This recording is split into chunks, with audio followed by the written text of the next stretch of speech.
Hi friend, नमस्कार, प्रणाम। कैसे हैं आप सभी लोग? उम्मीद करती हूँ आप लोग बहुत अच्छे होंगे, स्वस्थ और मस्त होंगे। तो मैं पूनम गुप्ता अपने आरपी गुप्ता यूट्यूब चैनल पर आप सभी का तहे दिल से स्वागत वंदन अभिनंदन करती हूँ। और मैं आज आप सभी के बीच में एक बहुत ही प्यारा सुंदर सा राष्ट्रीय गीत लेकर आई हूँ सोहर तर्ज पर, और बहुत ही दर्द भरा दुखदाई गीत है।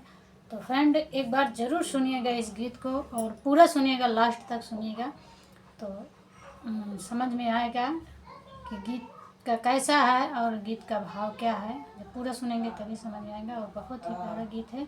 मुझे पूरी उम्मीद है कि आप लोग को ये गीत ज़रूर पसंद आएगा। तो चलिए देर न करते हुए मैं सुनाती हूँ अपने इस गीत को। अगर प्लीज़ गीत मेरा अच्छा लगेगा तो ज़्यादा से ज़्यादा शेयर करिएगा और कमेंट बॉक्स में ज़रूर बताइएगा कि गीत मेरा कैसा है।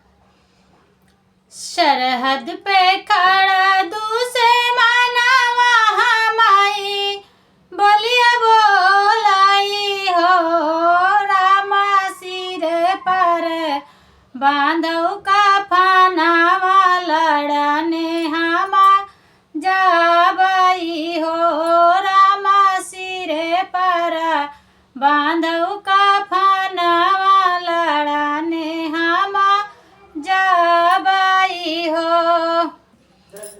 ऊंची नीचे दूर गम पहाड़ी पे पाके झाड़ी में हो, रामा लुक छिपे बैठे दुश्मनवा आमना चयन लूटाई हो, रामा लुक छिप बैठे दुश्मनवा आमने चयन लूटाई हो।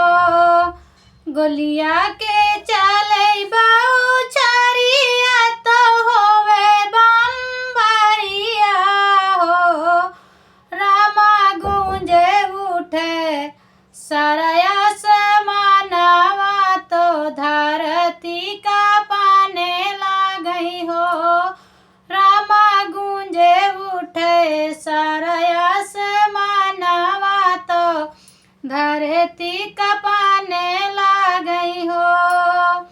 सरहद पे खड़ा दुश्मना वहाँ माई बोलिया बोलाई हो, रामा सिरे पर बांधो का फानावा लड़न हमा जाबई हो।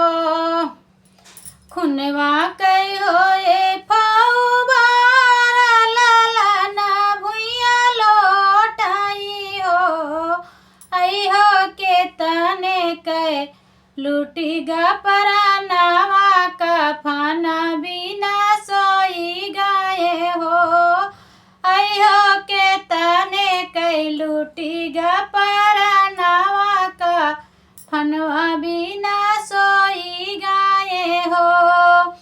माया तौरो मैला लाने का बाही निबिराने का हो, वही हो आंगना मारो में सुहागिन सपना उजाड़ी गावा हो, वही हो आंगना मारो में सुहागिन तो सपना उजाड़ी गावा हो।